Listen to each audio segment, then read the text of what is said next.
¿Qué pasaría si aquello que más te aleja de la luz no es lo que haces, sino lo que niegas dentro de ti? Hay cosas que se esconden bajo la máscara del deber, bajo el ruido de la corrección moral, y sin embargo, siguen creciendo como raíces invisibles en el jardín del alma.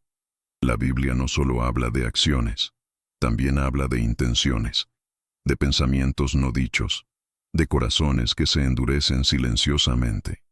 Lo que condena no siempre es lo obvio, muchas veces es lo sutil, lo que habita en la sombra de lo permitido. Hay caminos que al hombre le parecen rectos, pero su fin es camino de muerte. Así dice el antiguo proverbio, y esa muerte no siempre es física, sino una muerte de conexión, de verdad, de esencia. Lo que mata no es siempre el acto, sino el olvido de la raíz, el olvido del propósito, el olvido de lo divino en uno mismo. Se nos enseñó a ver el pecado como una lista de errores evidentes, como una ley escrita en piedra, pero en las escrituras más profundas se habla de algo más, de un susurro que se pierde, de una lámpara que se apaga, de un templo que queda vacío mientras las apariencias se mantienen intactas. Porque el verdadero pecado, el más peligroso, es el que pasa desapercibido, el que se justifica, el que se normaliza. No es gritar, es callar cuando el espíritu habla. No es huir, es quedarse cuando la luz ya se ha ido.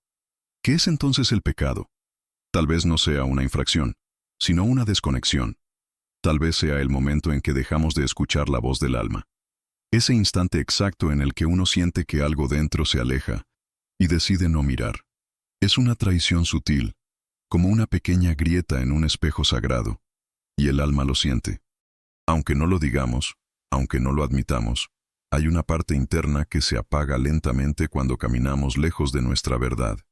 Es ahí donde la Biblia se convierte en espejo. No un espejo moralista, sino uno profundo, que muestra no lo que haces, sino quién estás eligiendo ser. Porque al final, lo que pesa no es la culpa, sino la distancia que cultivamos entre lo que somos y lo que podríamos ser. Y si miramos con ojos del Espíritu, veremos que no se trata de temer el pecado, sino de atrevernos a verlo. Hay un tipo de pecado que no se pronuncia con palabras, ni se comete con actos visibles. Es más sutil, más profundo, más silencioso. Es el que vibra en el alma como una nota disonante, una frecuencia que desvía el curso de la luz interna. En las antiguas enseñanzas hebreas, el pecado era algo más que una transgresión. Era una ruptura en el flujo de la energía divina, una distorsión del canal entre el hombre y su creador. Imagina un templo hecho de cristal. Cada pensamiento, cada emoción, cada decisión, es como un aliento que empaña ese cristal. Al principio, apenas se nota. Pero con el tiempo, la claridad desaparece. La luz sigue estando, pero ya no se refleja igual. Así sucede con el alma. No se oscurece de golpe, se apaga en silencio. Y cuando uno deja de brillar, no siempre lo nota, hasta que es demasiado tarde.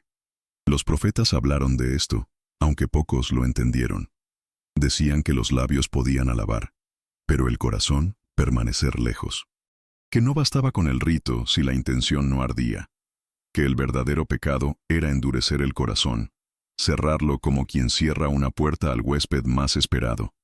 Porque el espíritu no grita, no irrumpe, solo se retira cuando no se le da espacio.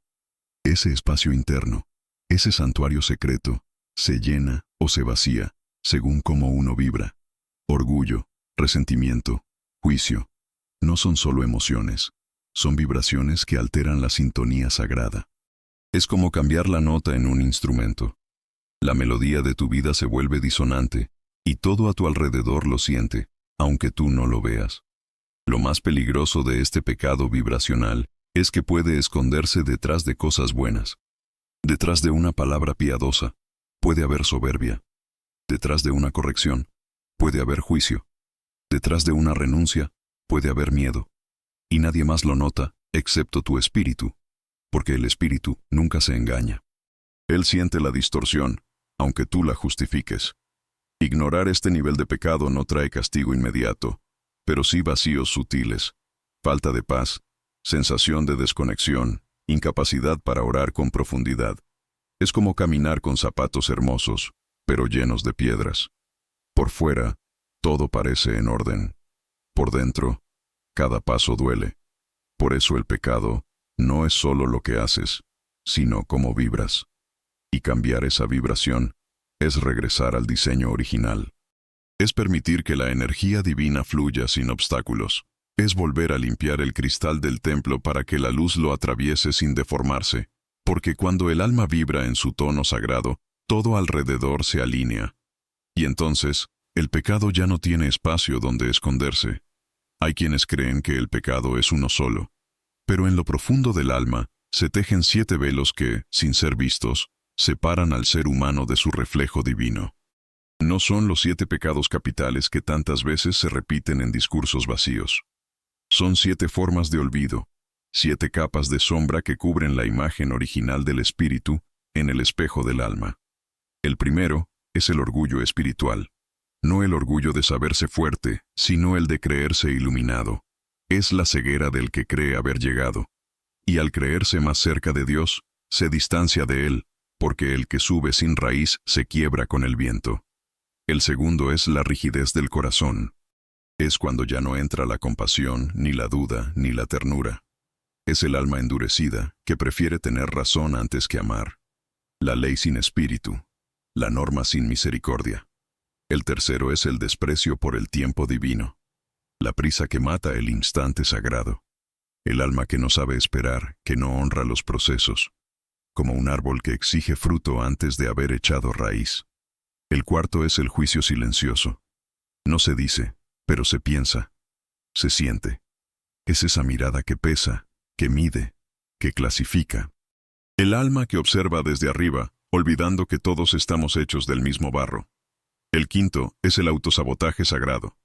Es cuando el alma tiene miedo de su luz, y se esconde.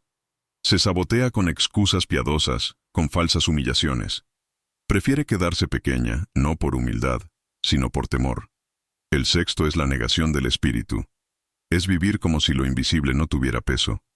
Es desconectarse del misterio, del susurro, del fuego. Es reducir la vida a lo que se toca, olvidando lo que se siente. Y el séptimo, el más disfrazado, la falsa humildad. Esa que dice no soy nada cuando en realidad teme ser todo. Esa que se arrodilla por fuera pero se endurece por dentro. Que niega su esencia, no por virtud, sino por evasión. Cada uno de estos velos cubre un aspecto del alma. No los vemos porque se visten de virtud, pero están ahí. Y mientras no se rasguen, el alma no verá su reflejo completo. Porque la luz de Dios no se impone. Se revela. Y para que se revele, hay que quitar los velos. Uno por uno. Con coraje. Con amor. Con verdad. La Biblia no los nombra así, pero los muestra en historias, en símbolos, en gestos. 7 veces se cae. 7 veces se levanta. 7 son los días de la creación. 7 son también las capas que, al ser removidas, revelan la imagen pura. La imagen que siempre ha estado ahí, esperando ser reconocida. Nos dijeron que el pecado era algo que debía temerse, algo que traía castigo, algo que Dios no perdonaba fácilmente. Nos hablaron de infiernos eternos, de culpas imposibles de redimir. Pero, ¿y si todo eso fue una distorsión? ¿Y si el verdadero castigo del pecado no es una condena externa, sino una consecuencia interna? ¿Y si el infierno no es un lugar, sino un estado de desconexión? La paga del pecado es muerte, se dice, pero no siempre es muerte del cuerpo. Es la muerte del espíritu cuando se apaga la conexión. Es la sensación de estar vivo por fuera y vacío por dentro. Es caminar con los ojos abiertos, pero sin dirección. Es perder el sentido, la chispa, el fuego. Y eso, por sí solo, ya es castigo suficiente. El sistema religioso ha usado la palabra pecado como un látigo, pero la tradición espiritual más profunda no habla de castigo, habla de separación. Cuando pecas, no se activa un juicio ajeno, se rompe un vínculo interno. No es que Dios te castigue, es que el alma, al alejarse, se enfría, se apaga, se olvida. Ahí está la gran mentira. Creer que Dios está afuera, tomando nota de tus errores para luego juzgarte. cuando en realidad el juicio ocurre en el momento exacto en que tú decides traicionar tu verdad. Porque el alma sabe, el alma siente, y aunque la mente justifique, el espíritu no olvida. El conflicto profundo está entre la tradición viva del espíritu y el dogma muerto de la letra. Hay quienes repiten escrituras como si fueran fórmulas mágicas, pero no viven su esencia. Y hay quienes, sin palabras, encarnan el mensaje con solo respirar en verdad. La letra sin espíritu es un cadáver. La espiritualidad sin vida es teatro. Y ese teatro por dentro duele. Jesús mismo lo dijo, no vino a condenar, sino a sanar. No vino a castigar, sino a reconectar. Pero su mensaje fue tomado por estructuras de poder que lo transformaron en amenaza. Y así, el amor fue cubierto con miedo, la luz con sombra, la libertad con cadenas. El verdadero despertar espiritual comienza cuando uno se da cuenta de esto, que el pecado no es lo que haces mal, sino lo que impide que vivas en verdad. Que no estás siendo castigado por tus pecados, sino por el estado en el que ellos te dejan, y que Dios no está esperando para condenarte, sino para abrazarte en cuanto tú decidas regresar. Ese regreso no se da por obligación ni por temor. Se da cuando el alma recuerda. Y en ese recuerdo, la gran mentira cae. Porque el verdadero juicio no viene de afuera. Nace de la distancia que tú mismo creaste, y que solo tú puedes cerrar.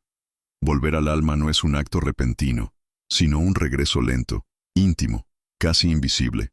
No se trata de gritar ni de hacer grandes promesas. Se trata de detenerse, de escuchar lo que ha estado silenciado. En los antiguos tiempos, había un arte olvidado, el examen del alma. No para condenarla, sino para iluminarla. Como quien entra a un cuarto oscuro con una vela. No para señalar el polvo, sino para ver el espacio con claridad. La confesión, en su raíz más pura, no era un acto público ni un ritual obligado.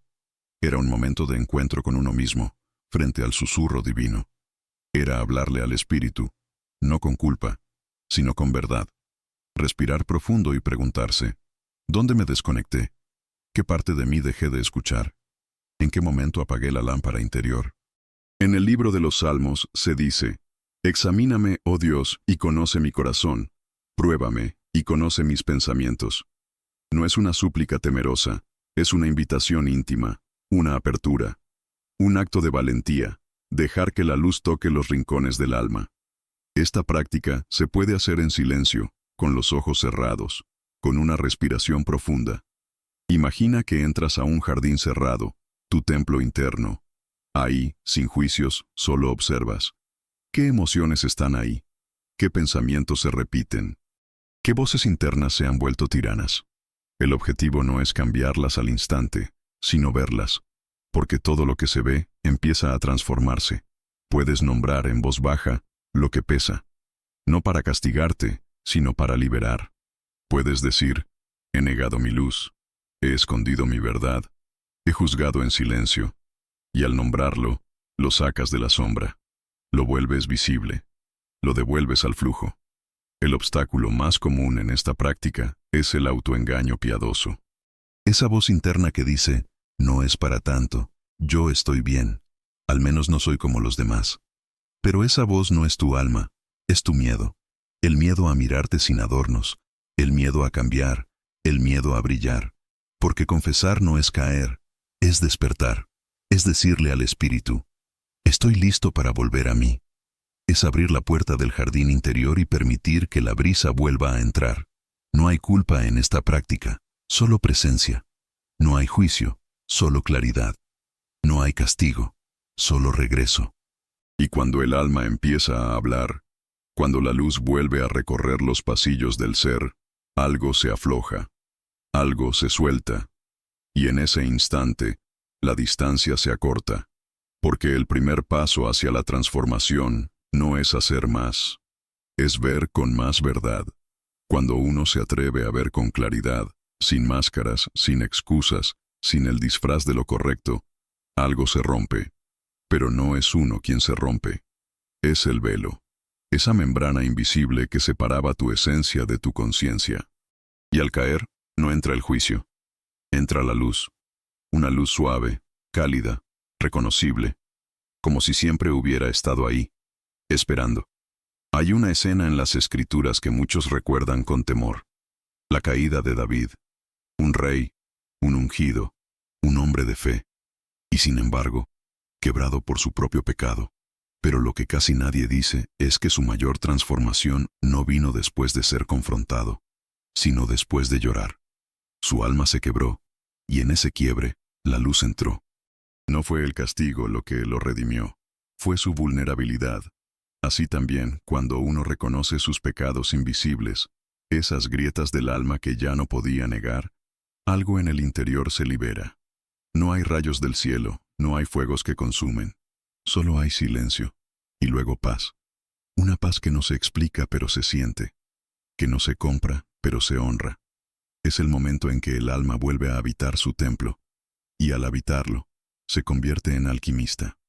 Ya no es víctima de sus patrones, ahora los transforma. Toma la culpa y la convierte en comprensión. Toma el juicio y lo convierte en compasión. Toma la separación y la transforma en unidad. Es un proceso sagrado, una transmutación espiritual que no requiere templos de piedra, solo un corazón dispuesto. Esa transformación no solo se siente dentro, comienza a reflejarse afuera. Las relaciones se suavizan. El tiempo parece expandirse. La mente se aclara. El cuerpo respira mejor. Porque cuando la vibración interna cambia, todo el universo responde. No por magia, sino por ley espiritual. Como está escrito, lo que es nacido del espíritu, espíritu es. Y todo lo que nace del espíritu, inevitablemente, brilla. Te das cuenta entonces de que siempre fuiste luz. Que el pecado nunca fue una marca eterna, sino una nube pasajera. Que la oscuridad no tenía poder propio, solo era ausencia de visión. Y que bastaba con abrir los ojos del alma para que todo empezara a cambiar. Hay quienes temen este proceso porque creen que les va a doler. Pero lo que duele no es la transformación, lo que duele es resistirla. Una vez que sueltas, que te entregas, que respiras en verdad, lo único que queda es libertad. Una libertad suave, profunda, sin estruendo. Como un suspiro que dice, estoy de vuelta. Y en ese suspiro, el alma recuerda quién es. Y al recordar, empieza a brillar de nuevo. No como antes, sino más aún. Porque la luz que pasa por el crisol del pecado no regresa igual. Regresa más pura, más humilde, más real. Hay un pecado que nadie menciona, pero que es el origen de todos los demás. No tiene nombre entre los mandamientos, no se castiga con leyes humanas, no aparece en listas religiosas, pero pesa más que cualquier otro.